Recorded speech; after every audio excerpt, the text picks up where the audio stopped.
ask a foreign government to help him in his political campaign at the expense of our national security, as well as undermining the integrity of our elections.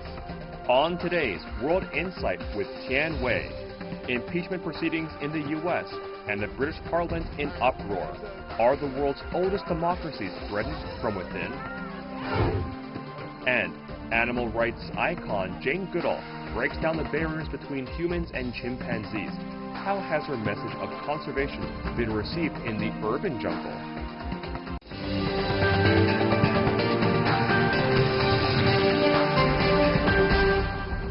And here's our host, Tian Wei. Hello and welcome to World Insight, coming to you live from Beijing on CGTN. We begin today's show by examining two political earthquakes on both sides of the Atlantic. On Tuesday, U.S. House of Democrats launched the fourth ever presidential impeachment inquiry. This time, they are investigating Donald Trump over his phone call with the Ukrainian president. In London, though, the UK Supreme Court ruled that Prime Minister Boris Johnson shutting down Parliament in the run-up to Brexit was unlawful. The bombshell ruling, however, did not falter Johnson's goal to take Britain out of the EU by October the 31st at any cost. Before we discuss all these latest developments, take a look at this first. A lot of information. The limelight reserved for the annual United Nations General Assembly was snatched away by breaking news out of Washington and London. House Democrats are on their way to an extraordinary political clash with U.S. House Speaker Nancy Pelosi rocked the Capitol by taking the political leap to initiate a formal impeachment inquiry against President Trump. The actions of the Trump presidency revealed the dishonorable fact of the president's betrayal of his oath of office, betrayal of our national security, and betrayal of the integrity of our elections. In London, the United Kingdom's Supreme Court ruled unanimously that Prime Minister Boris Johnson acted unlawfully when he advised Queen Elizabeth to suspend Parliament just weeks before Brexit. Was unlawful because it had the effect of frustrating or preventing the ability of Parliament to carry out its constitutional functions without reasonable justification. Trump called the impending inquiry a joke, a witch hunt, and a disgraceful thing. It's a joke. Impeachment for that? Listen. Despite his stunning Supreme Court defeat, Prime Minister Boris Johnson confronted MPs with usual fierceness and shock-inducing remarks. If my son can apologise for kicking a football indoors, surely the Prime Minister can have the humility to say sorry. And let me tell the Prime Minister that I often quote his words: surrender act, betrayal, traitor, and I, for one, am sick of it. I have to say, Mr. Speaker, I've never heard such humbug in all my life. Because the reality is... In Washington, Acting U.S. Director of National Intelligence Joseph McGuire is set to testify before Congress on Thursday over his handling of a whistleblower's complaint, which has now led to the impeachment firestorm.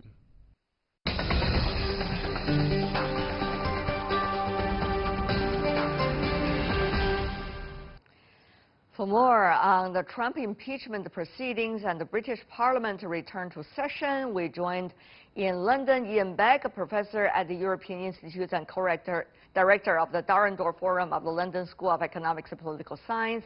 In Beijing, we have from America originally Rick Dunham, co-director of the Global Business Journalism Program at Tsinghua University. He's been a seasoned Washington correspondent for many years. Gentlemen, welcome to our program. I want to go to you first. Mr. Dunham, what a drama. So where are we going from here? What is likely to be the process before President Trump could come out and face the public? It's moving very quickly. There's an impeachment process over time. The four impeachments have taken up to 3 months. What's happening is the Democrats have 6 committees who are looking into the various issues, but this is the particular conversation between Donald Trump and the president of Ukraine that is the focus of most of this, and it is the reason why House Democrats have moved ahead with impeachment. Instead of just doing background investigations, they're now going all out for impeachment, and a majority of members of the House favor an impeachment inquiry, which is a major change, and that all happened yesterday. Right. At this moment, the acting intelligence chief is testifying in front of the House. But what shall we expect from such a personality, Mr. Denham? Well, the question, I think my first question is whether he takes responsibility or takes blame. The second question is whether he tries to downplay the significance of all of this. The Democrats want to know why he waited so long, why he sat on this complaint rather than moving ahead and informing Congress and then giving them the information. Right. Of course, at this moment, Mr. Denham, yes. He is suggesting that he has been acting from the very beginning, every step of the way lawfully. And also he's been suggesting, Mr. Denham, that he believes the whistleblower is acting in good faith. Right. Now, what is exactly giving you the indication among all the words he had just said, and the hearing is going on right now? Right. What is suggesting to you about where he is standing, or after the testimony of his, what's likely to be the conclusion that people can draw from the latest development? Well, I think the Trump agenda is becoming clear, saying, yes, this happened, and it was all innocent. I didn't demand anything. I didn't withhold anything. These were just normal conversations. I think he's going to say it's much ado about nothing. He's not going to deny it happened. He's going to say it was insignificant. Yeah, but on the other hand, there have been the accusation and the letter came out in public. So as a seasoned journalist, what is your reading of this? Now, there's another person, Attorney General, also, Mr. Barr, of course, is also involved according to the latest text. So what does that mean? What's the next step? Well, I covered the Clinton impeachment, so you're right. I am a seasoned observer of American impeachments. I mean, I think the key is that you realize that impeachment is for high crimes and misdemeanors. It is not about criminal offense. Donald Trump is saying there is no quid pro quo, this for that. It doesn't have to be. And I think, having covered the Clinton impeachment, it's easier to impeach a president when the issues are simple. Bill Clinton lied about having sex with an intern. So it's easier to explain Donald Trump withheld money from Ukraine and then asked them to investigate a political enemy. That is easier for the American people to understand the complexity of Russian interference in the 2016 election. And the Barr involvement is very interesting because he is the chief law enforcement officer. He decided that criminal charges were not fit in this case. Right. And Donald Trump, in the conversation that we heard about yesterday, said that he would ask the Attorney General to get in touch with the Ukrainian leader, which puts the Attorney General right in the middle of it and on the hot seat in the now, impeachment. of course, we do not know whether the Attorney General was really in touch with the Ukrainian side, at least for now. Right. So will every step of the way be closely examined? Do you think the American public will be really interested in this? I believe so, and I believe because it is easy to understand. This is so much simpler than all the issues about Trump finances and building a Trump Tower in Moscow and all of the people who were or were not involved with interfering in the last election. So this is very specific, as you indicated. Exactly. But, you know, how should we understand the psychology of parties right now, both the Republicans and the Democrats? Now, the Democrats, it seems 13 months, they have already decided before the election that what they want to do, at least with this latest. How significant is this consensus? Well, that's an excellent question. I think it is a tenuous majority. I don't think there's even a consensus yet among the Democrats.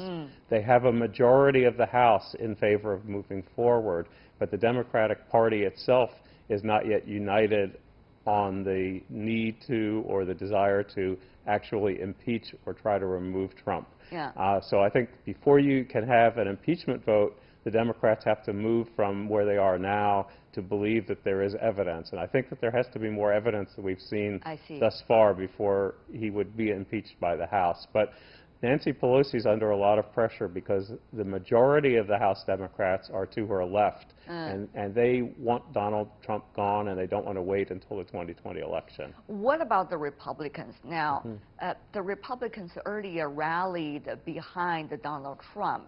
We see they went through ups and downs, at least on surface, together. Various accusations against Trump, whether it's a locker room conversation or other stories, and Trump survived. So now, what about the nature of relationship between the Republicans, I mean, generally speaking, and President Trump on this issue? I think thus far, most Republicans are holding their breath. Donald Trump has not lost support from anyone whose support he needed.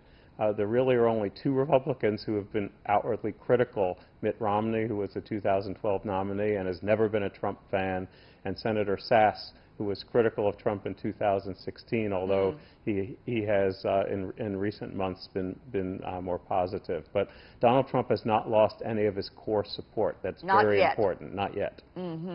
Let's go to Professor Beck. Sorry, Professor Beck, to let you wait, but obviously the Americans have to explain about all the fascinating things going on in their own countries. That's why I have Mr. Dunham to explain about that. Now here comes to your responsibility, Professor Beck. What about that? Now, earlier suspension of Parliament unlawful. What does that mean for the Prime Minister? Well, this has been very much a week where everybody on Tuesday morning, especially when the Supreme Court announced his decision, went, wow, this is huge. It's a challenge between the three arms of governance: the judiciary, which is the court speaking and saying what the government has done is unlawful; the Parliament, which is the legislature; and the executive in the form of the government. The point behind all of this is Britain does not have a written constitution. And in the absence of a written constitution, what matters is the conventions that govern the way you do things. What the court found was that the executive, the government, went too far in stretching the length of the suspension of Parliament in anticipation of a new session. Normally it's 4 or 5 days. To make it 5 weeks, the court ruling was going beyond the powers of the government would normally have. So this balance between the three arms of governance is really what's at the core of this. And there's one other word which is central both to what's happening in the UK and, I would argue, what's happening now in the US, and that's elections. Elections are coming. We know there's going to be an election in the UK soon. We don't know exactly when, but it will be soon. And we're in the run-up now to the next presidential election in the US. This is the common ground between these two interventions, I think. Professor Beck, earlier we talked about this, whether October the 31st, that quote-unquote the deadline for Prime Minister Johnson is as crucial as it still was. What do you think now? Well, he's boxed himself into a corner here because he said it's going to be the 31st of October. He used the expression do or die. He then said, I would die in a ditch rather than miss that deadline. I think most opinion now is suggesting that unless some miracle happens where he pulls the rabbit out of the hat by getting a new deal with Brussels, the 31st of October deadline is simply not going to be attainable. So that puts him in a very difficult position. He's nailed his position to achieving the 31st of October. If it cannot be achieved, let's face it, he's in trouble politically. Professor Beck, how much support does he still have at this moment to pull that rabbit, in your words, out of that hat at all, meaning to do still the Brexit? Has people's attention now moving much away from Brexit to all the internal political dramas that is going on right now? Yes, but those internal political dramas mask an underlying drama that's going on, which is who ultimately takes the major political decisions. The referendum in 2016 gave a voice to the people in direct instruction to government: take us out of the European Union. But Britain is a parliamentary democracy where traditionally it's been Parliament which decides, and these two versions of democracy are at the core of this clash. Johnson wants to exploit the voice of the people, saying they voted for Brexit, I must deliver Brexit for them. Parliament is saying, yes, they voted for Brexit, but we, Parliament, are the sovereign body, and that's to some extent been reinforced by what the Supreme Court has said. So there are these layers of clash going on behind all this. And what does that mean right now, Professor Begg? Once his earlier suggestion to suspend the parliament, which has been approved by the Queen, is being found unlawful. What does it make both the Prime Minister and also the Queen at this moment? Quite an awkward moment, I would assume. You're correct, but in the Queen's case, it's more embarrassment. One of the iron rules of British politics is you never embarrass the Queen. Boris Johnson has done that, and his standing with the people will diminish as a result. Nevertheless, the contest between him and the Parliament has been really over a few days of suspension. It's not a basic undermining of Parliament. It's just saying, I want Parliament to get on with Brexit, and if they won't do it, I have to use tactics like this prorogation of Parliament, suspension of Parliament, as my means of getting Parliament to come to its senses. So that's why I refer to the underlying clash of the forms of democracy. As a result of this, Professor Begg, the drama that we have recently seen, which is the suspension of Parliament being unlawful, how do you think the British voters are going to look at the Prime Minister Johnson as a result of this latest development? Will that influence much to his ultimate political goal as he promised or threatened earlier, Brexit? I think you'll find the British voters dividing into camps. There will be those who say, look, what's happening is Boris is trying very hard to deliver what we voted for, which is Brexit.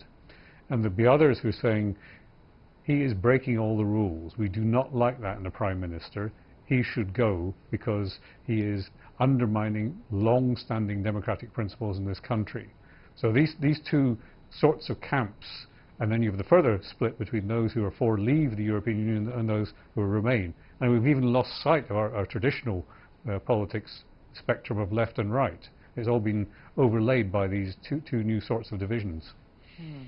I'm enjoying every minute of the earlier 15 minutes while the two of you gentlemen trying to explain to all of us the nuances and the things behind the headlines about the latest development. But if you look at them, the two cases, there are certain similarities. Of course, they're very different in nature as well.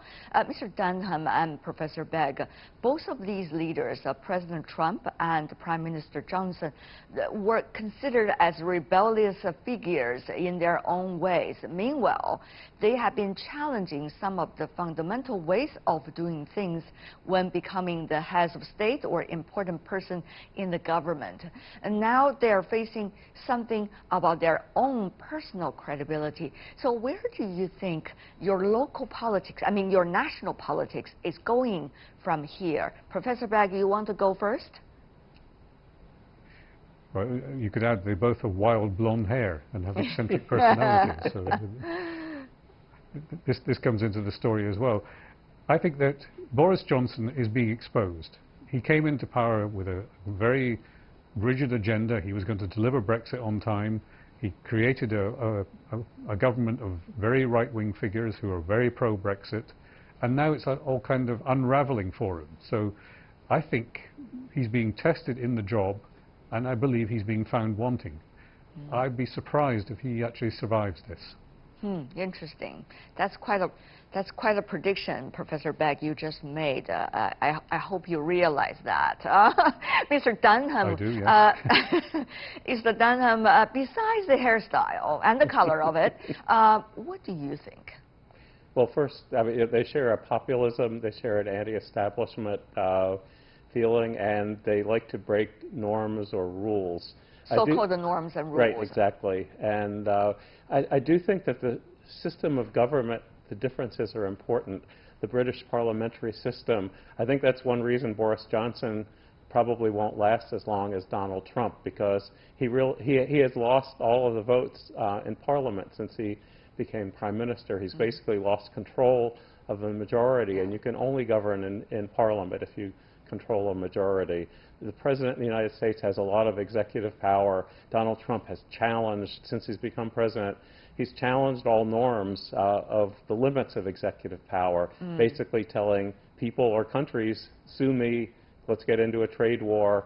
And so I think Donald Trump can go further. The only check on his power is this impeachment power, and I think that's why the Democrats have finally decided that they need to take these extraordinary steps as the only way to stop Donald Trump from using his executive power in an extreme way. Well, whether like it or not, these two men, President Trump and Prime Minister Johnson, were elected into the office to do what some consider as quote-unquote the dirty work. Now, for President Trump, it probably is about the unsatisfaction some of the American voters have about the previous presidencies and how America is now. That is why President Trump saying, make America great again, even though it has always been a great country for a long time.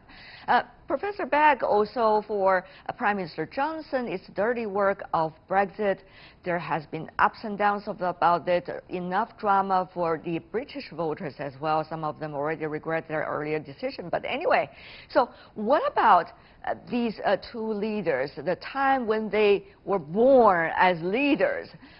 What does that say about the ultimate fate of these two men possibly could have in politics?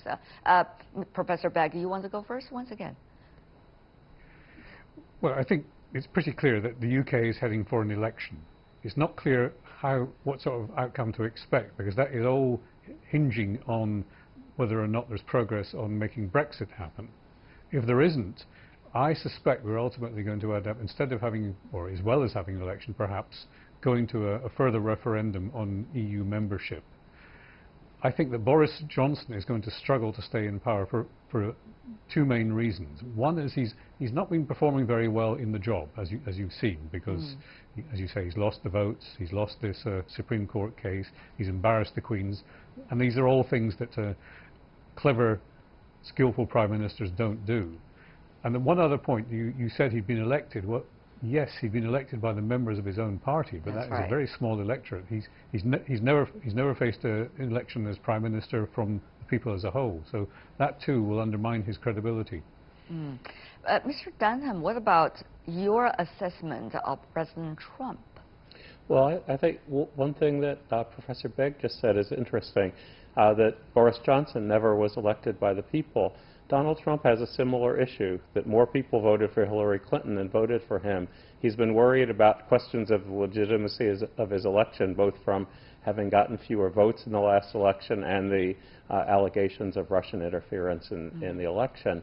But I do think that Donald Trump has a base of support within his party. It's not a majority of the population.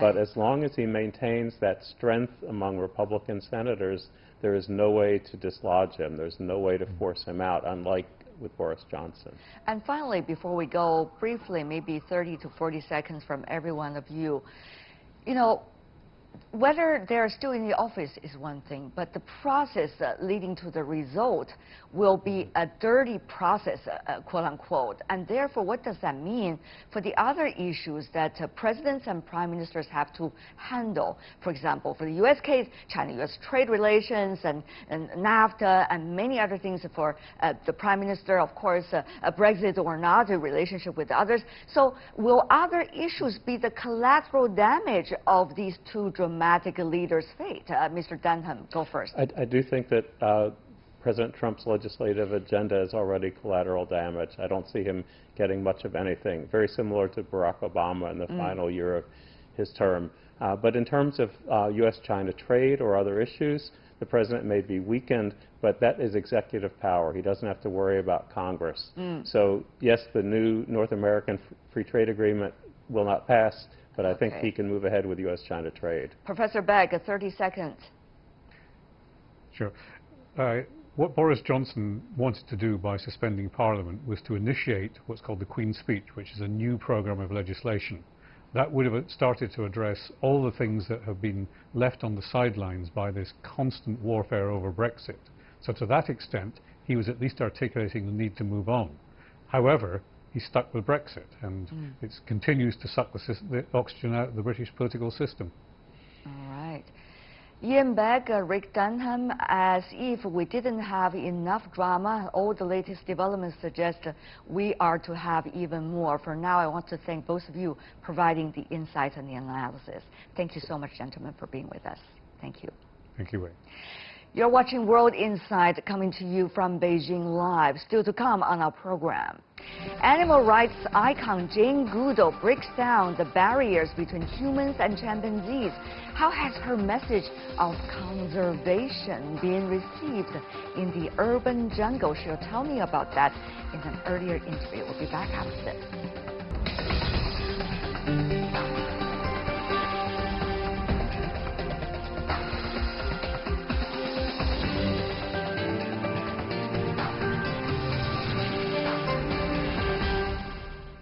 Welcome back. You're still watching World Insight live from Beijing. I'm Tian Wei. In a rapidly changing world, only a few can survive plunging attention spans, and even fewer can survive severe public scrutiny. Jane Goodall, however, is one of those rare people. Her story, being alone in the African forest, living side by side with chimpanzees, has spread far and wide. She made us realize that the Earth should not be dominated by us, but is a home we need to share with all the other creatures. That simple message is more easily said than done. That's why Goodall spends much of the year traveling around the world. Even now, in her 80s, she continues to advocate for conservation. Earlier, I had a chat with her. Before she reflected upon the past, she introduced me to the longtime travel companion of hers. The way Goodall presented her and him has reminded me of a little girl with her favorite friend. It helped me better understand the life of a strong-willed woman who has been fighting mainly alone for quite some time. Now, let's meet them.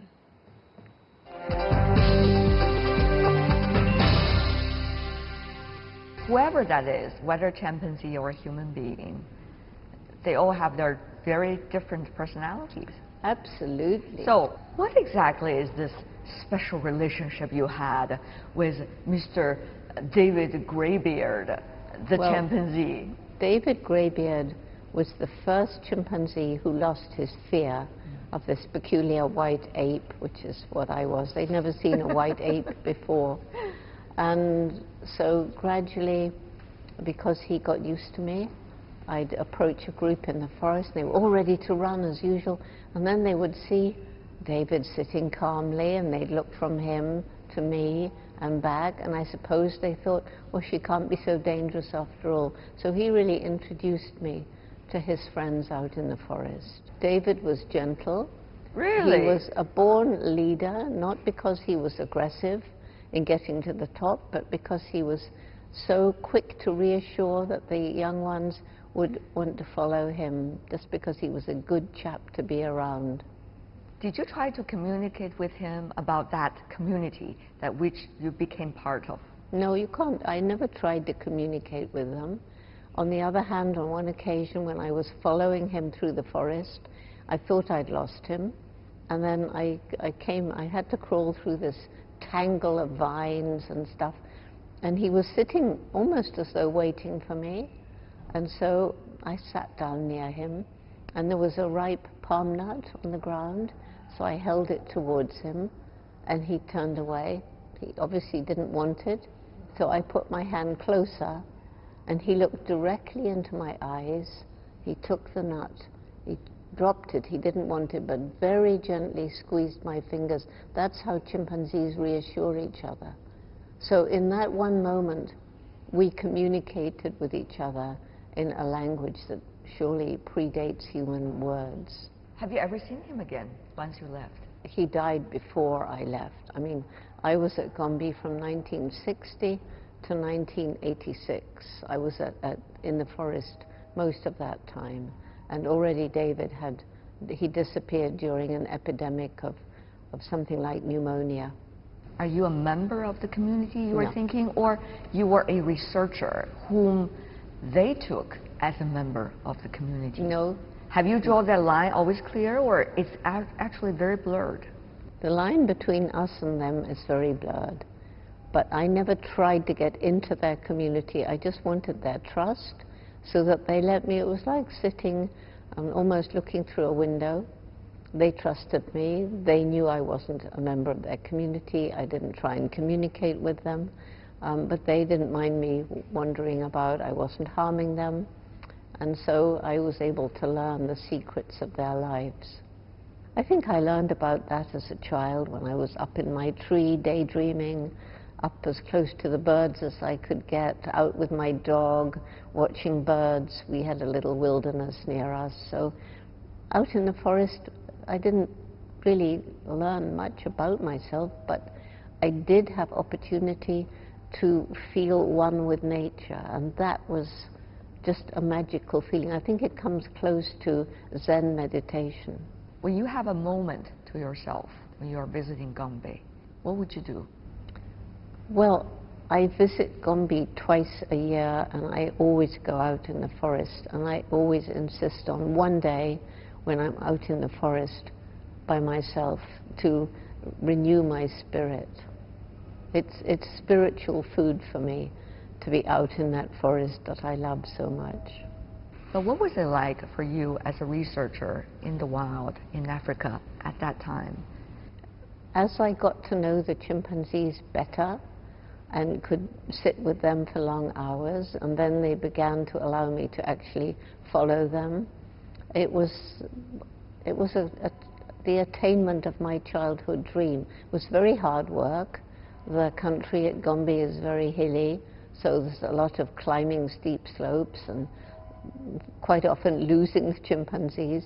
We now have African field staff to help, and they're really, really, really good at climbing up and down the steep slopes. But I did my best, was very often with chimpanzees all day, and I especially loved following mothers and their families and watching the development of infants and learning that there are good mothers and bad mothers, just as there are in human society. What are good mothers and bad mothers acting like? Well, the good mother is protective, but not overprotective. She's affectionate, she's playful. Above all, most important, she's supportive. And she will run in to protect her child, even though she may get into trouble herself. And that was exactly like my mother.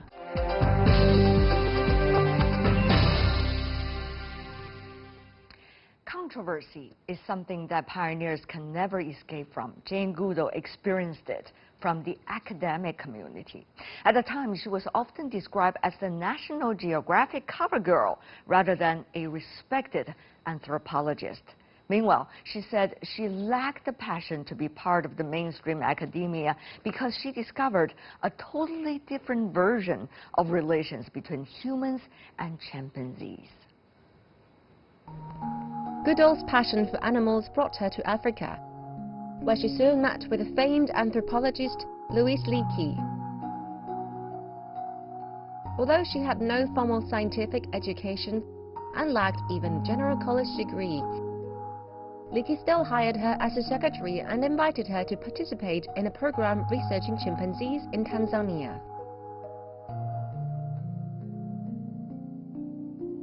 To make Goodall a more professional researcher, Leakey sent her to Cambridge University, where she obtained a PhD degree in ethology. But there, she found her research technique to be very different from the traditional conventions.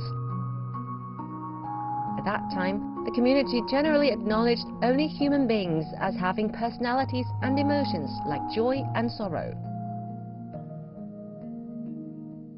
Whereas for Goodall, similarities between human beings and chimpanzees can be seen in emotion and intelligence, as well as family and social relationships.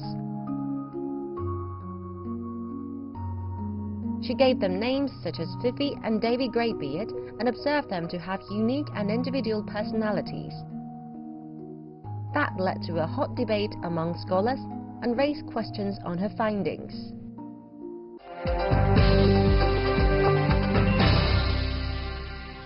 At the time when you were doing the research, there was also debate going on elsewhere in the world when you are bringing out some of the details of your research and observations. People are saying, well, it's not academic enough. Others are saying, well, she probably has different purposes when she went into the wild. There were also others saying, well, you know, she's got just the opportunity that none of us could have access to. Therefore, she's got what she had. I was described as the geographic cover girl.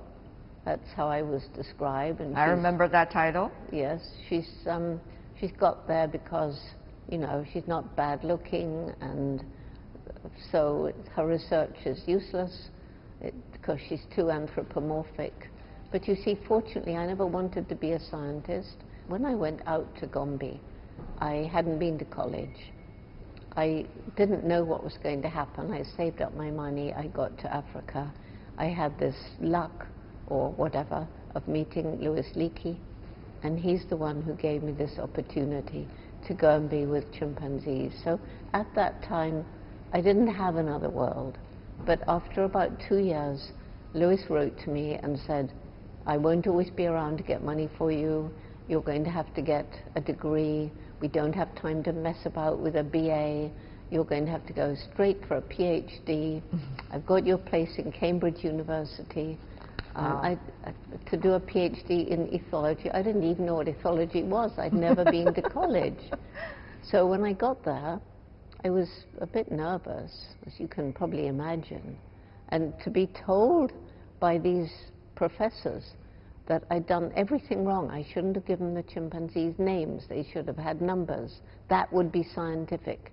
I couldn't talk about them having personalities, minds capable of thought, and certainly not emotions, because those were unique to humans. But luckily, as a child, I had a teacher who taught me that for all their learning, these professors were completely wrong. And that teacher was my dog, Rusty. And you can't share your life in a meaningful way with a dog or a cat or a rabbit or a horse, I don't care what it is, and not know that, of course, animals have personalities. But thank goodness, because chimpanzees are biologically so like us, I was able to break that perception and help people, including science, to realize we are part of and not separated from the rest of the animal kingdom, and we should treat the other animals with a lot more respect and understanding. Shall we focus our attention on one species for campaigns so that people pay attention to this species and the protection of it? Therefore, more attention will be paid to nature conservation. Or we need to spread our attention, our resources, to more species, and yet less focused when it comes to campaigns.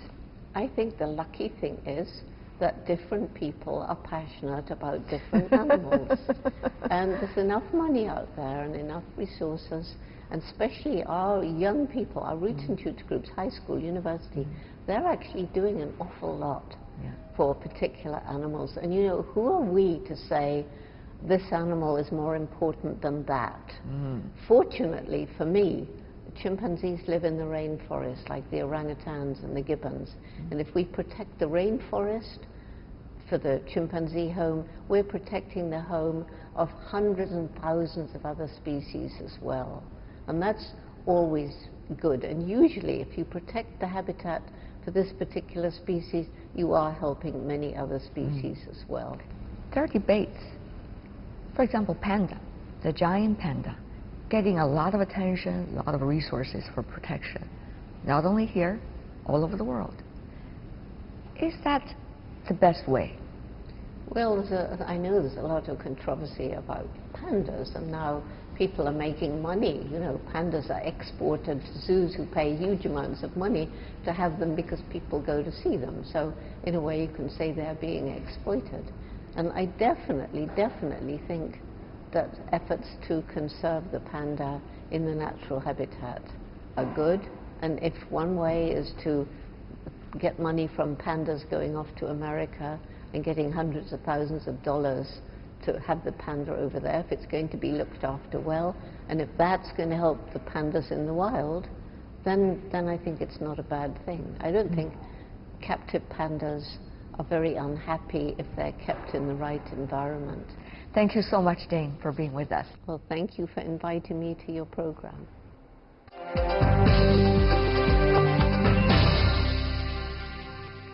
Jane Goodall, certainly a legend.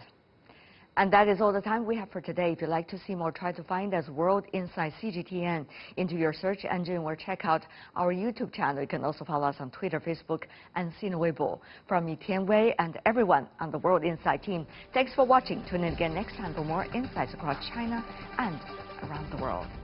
Good night.